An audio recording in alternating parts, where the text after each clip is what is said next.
John. We got a telegram from some lady friend of yours, a Bonnie something or other. Something you ain't telling me? Bonnie McFarlane. She's a friend. Mm. Saved my life when I went after Bill and nearly got myself killed again. Oh, now you two's in the habit of sending each other letters. How very nice. It weren't nothing like that. What's it say? I don't know. I can't... Well, you know I can't read.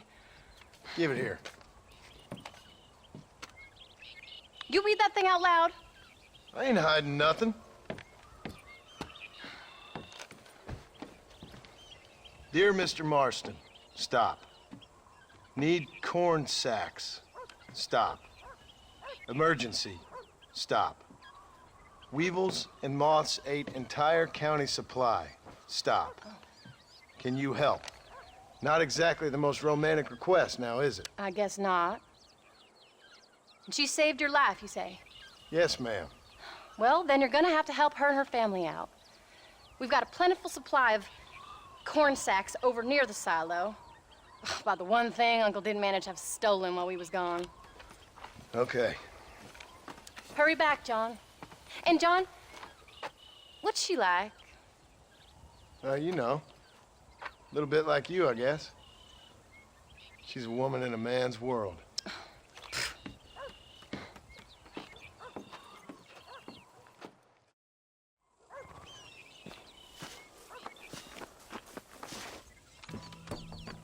John, wait!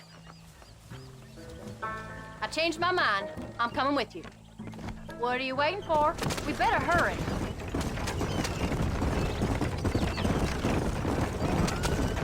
I don't think I can let you go off again without me. Fair enough. I'm glad of the company. You only had to ask. Ask? I was waiting for you to ask me. I thought you'd want to keep an eye on the boy. Oh, while you were off cavorting with cowgirls in the next county? I don't think so, John Marston. You only just got home. That Jack has seen enough of me for a lifetime. So, is she married?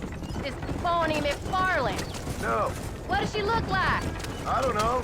Pretty normal, I suppose. Normal? What? Normal like me? No.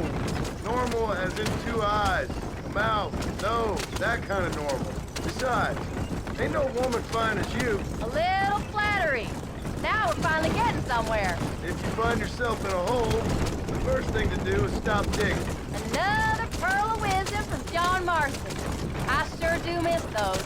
I never took you for the jealous type, Abigail. I ain't jealous so much as curious. You heard what she wrote. It's just some corn. She saved my life, and she was decent enough to me, so I owe her this much at least. How did she save your life anyway? She found me half dead on the side of the road and took me to the doctor. Most folks would have left me there. Half dead from what? Bill didn't take so kindly to me visiting unannounced. Bill never did like surprises. How was he? Same as he was when we left. Angry and dumb, taking his revenge out on the world. People down there was really scared of him. Of Bill? You gotta be kidding me. He was only frightening if he was afraid of dumb fools.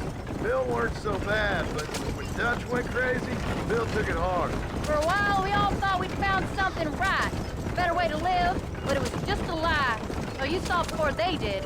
Maybe, but they was still kind of a family. A family that left you for dead. You knew the truth, John, and they hated you for it. Where did they take you? Who? Those government bastards. Where did they hold you and Jack? I ain't sure. They kept our eyes covered there and back. Can't have been too far from here, though. They treat you right? It ain't the first time I've had a gun to my head, John. You're forgetting your marriage proposal.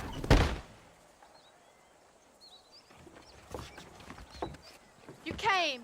Thank you so much. We lost the entire harvest. Miss McFarlane, I'd like you to meet my wife, Abigail. Oh, ain't you quite the gentleman all of a sudden? It's a pleasure to meet you, Mrs. Marston. Likewise. Thank you for saving my husband's life, and for teaching the miserable goat some manners, among other things. I didn't teach him anything. I know better than to try to change a man. You should meet my father. Oh, people can change, Miss McFarlane. John and I have to believe that more than anybody. This is a decent first harvest for you, John. You should be proud. That's good land you got there. How are you feeling, Mrs. Marston? From what your husband told me, it must have been awful for you. I've been through worse, and I knew he'd be back before too long. He can't cook a meal to save his life. Abigail, in my darkest hours, when I was most homesick, just the thought of one of your rat meat stews kept me pushing forward. Well, about as amusing as a weeping saddle sore, ain't he, Miss McFarland? If you're gonna start yammering about women's work, John, I'd say you might be in the wrong company. I'd say so, too. I never felt so outnumbered.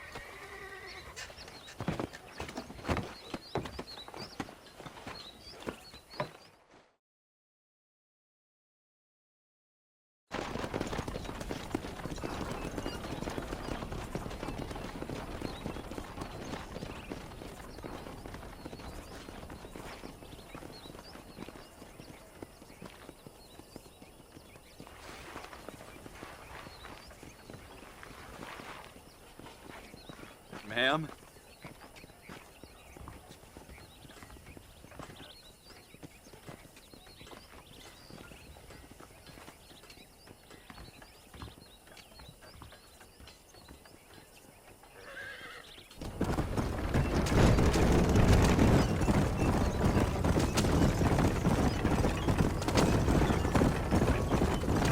So that was the famous Bonnie.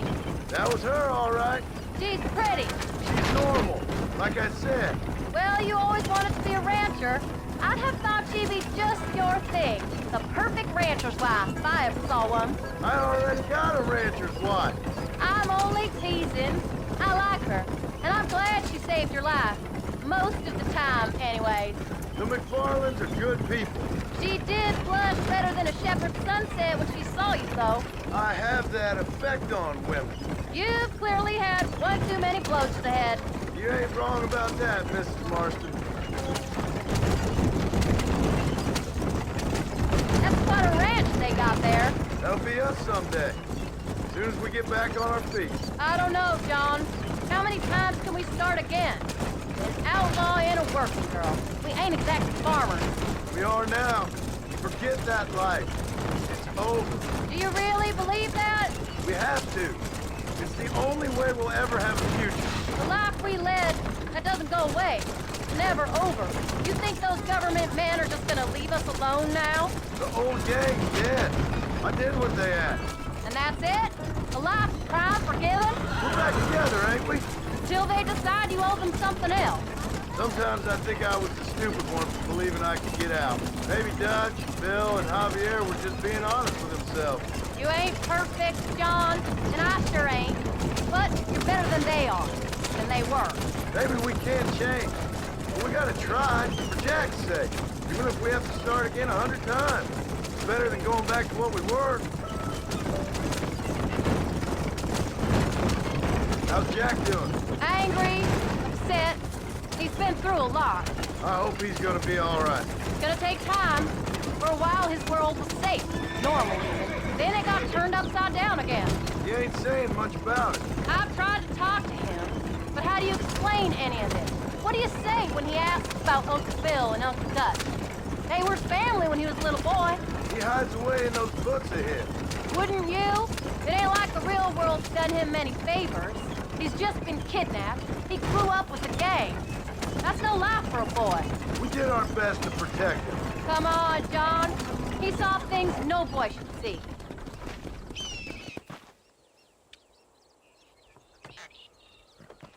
We did good today, John.